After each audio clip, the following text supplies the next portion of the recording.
So what would you quantify as a new species, and would new species stop happening? Like, if that, you think it would support the argument for evolution under the condition that it means um,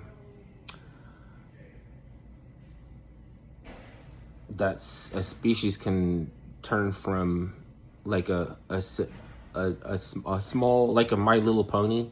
They used to have like little, like tiny horses, okay, living in a savannah or something like that, and they they they foraged somewhat into the tide pools, into the water, right? Some of their foraging had to do like algae or something like that, and then they migrated more to the ocean, and they became like a blue whale. Okay, that would be like in a worldview or something, that a species, the same species that could one time live on land, could go back to the ocean and possibly emerge back out on land. Okay, that even wouldn't be evolution. There, I think if that's more like models of the past, like we're we stop making this model because we already have it. Doesn't mean it can not occur again. It just means that we have this under our belt. We think we know that this is a thing that happens through mutation, because most mutations are unsuccessful, but the small, slim, tiny ass majority that are able to adapt to the conditions on the planet, right? So they think that means evolution, right? But evolution is something that you do with neuroplasticity to evolve your technology, your methods, your or I can evolve a platform, or you can evolve your business or your model or your company, or you can, like this. So it's like you use that to evolve something like how to make instruments. We've evolved the practice of smithing or something. Just that, you just use neuroplasticity to evolve things, like, well, not just things, but you know what I mean. And mutation, adaptation, and specification kind of have a look of something having transformed, right, by evolution.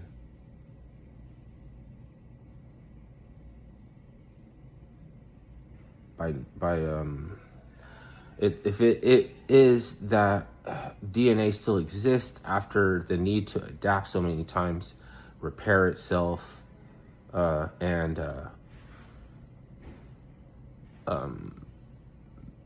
host mutations, or whether or not the mutations are a result of entropy, and has developed different traits through genetic traits because of separation from other large bodies of the same species through a land bridge, or through a separation of the land bridge, or they got separated somehow. Like the geography is always changing, believe it or not, right? The climate is always changing, believe it or not. Like, there's things that could separate herds of the same species to where they acclimate, and that acclimation is not evolution.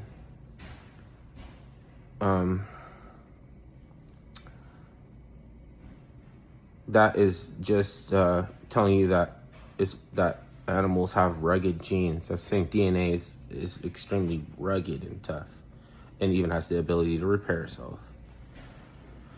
So to that degree, it doesn't exempt it from having mutations, like happy accidents, like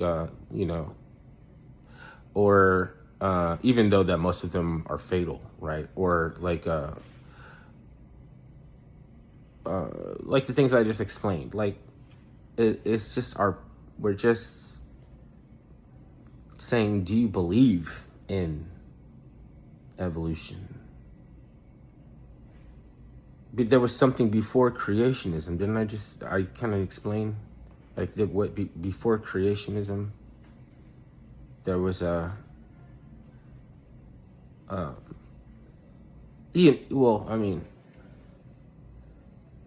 you could say Atlantis, but I mean, that's just a category of all, like a huge category of like all different kind of creative wisdom. You believe me? Did I just lie? You know, like I feel like I'm making it up, but it's like, I know you good.